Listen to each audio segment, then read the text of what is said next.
ऐसा बाप नहीं चाहिए। एक बड़े शहर में रतनलाल अपनी बेटी संध्या और छोटे बेटे कुणाल के साथ रहता है। रतनलाल बहुत गरीब है और शराबी किस्म का आदमी है। वो रिक्शा चलाकर अपना जीवन यापन कर रहा है।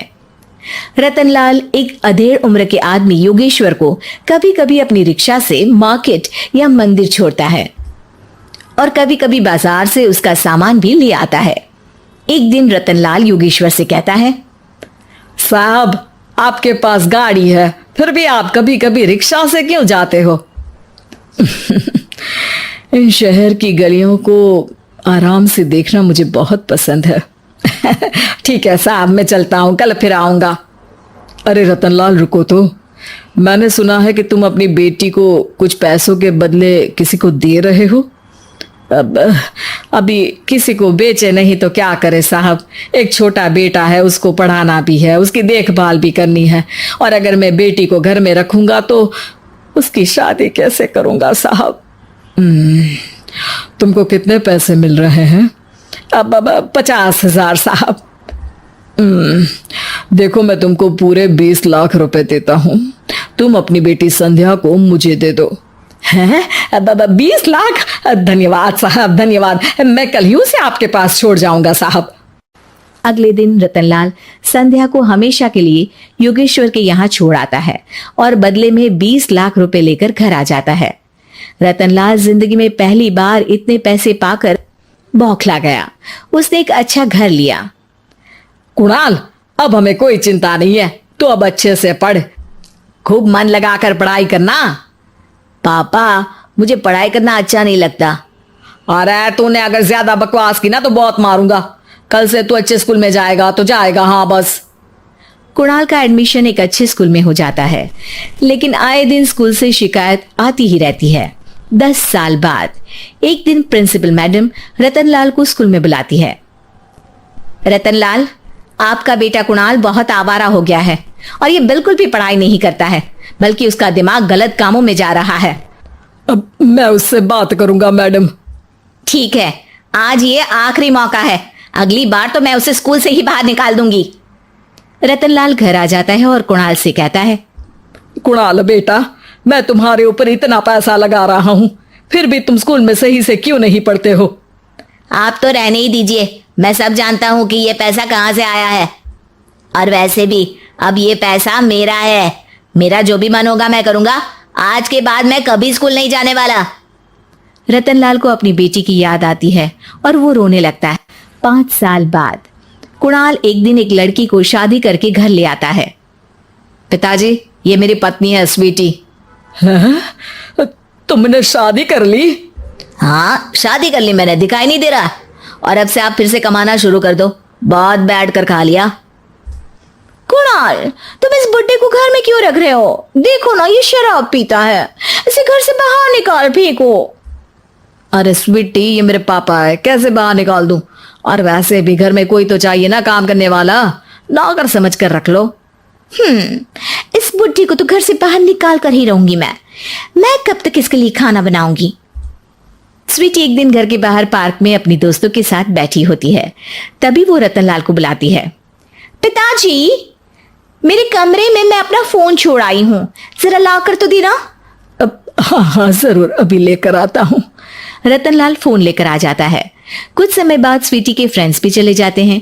स्वीटी अंदर आकर शोर मचाती है, चोर चोर।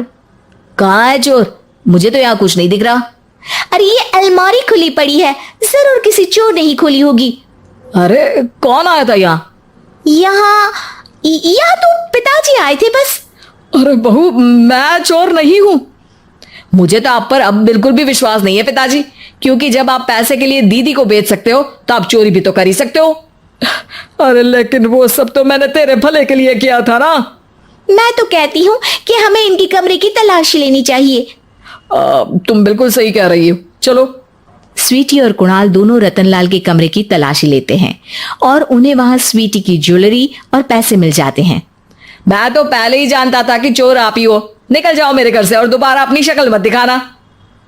रतनलाल आंखों में आंसू लिए घर से निकल जाता है। स्वीटी मन ही मन सोचती है, आज तो मेरी प्लानिंग सफल हो गई। जैसा मैं चाहती थी ऐसा ही किया और बड़ी आसानी से उस बुड्ढी को चोरी का इल्जाम लगाकर घर से भगा दिया।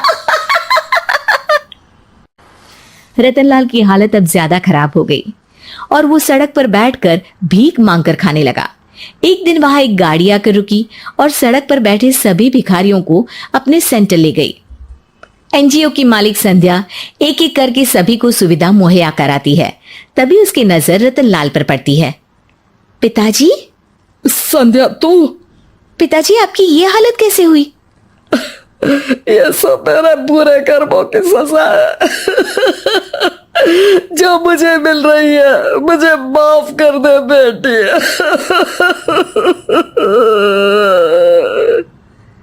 पिताजी, मैं आप पर बिल्कुल भी गुस्सा नहीं हूं, क्योंकि आपने मुझे यहाँ भेजकर अच्छा ही किया। मेरी जिंदगी बदल गई। लेकिन ये सब हुआ कैसे बेटा? आप ये नए कपड़े पहनो, तब तक मैं योगेश्वर अंकल को बुला कर लाती हूँ। योगेश्वर अंकल? हाँ अंकल। योगेश्वर जी ने तुझसे शादी नहीं की थी?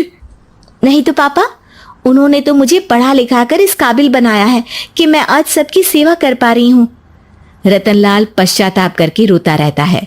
तभी योगेश्वर भी वहां आ जाता है। रतनलाल जी, आपकी ये हालत कैसे हुई? इतने सारे पैसों के बावजूद भी? क्योंकि मैंने बेटे और बेटी में भेदभाव किया था।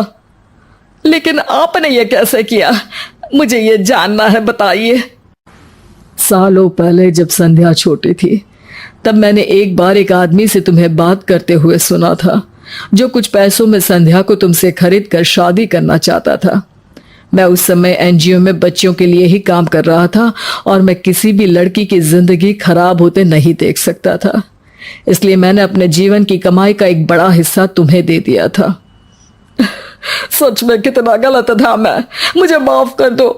अब आप दोनों मेरे साथ घर चलो और आज मैं अपना सच्चा प्रायश्चित करना चाहता हूँ। योगेश्वर और संध्या रतनलाल के साथ घर जाते हैं। स्वीटी दरवाजा खोलती है। चोर भिखारी, तू फिर से आ गया?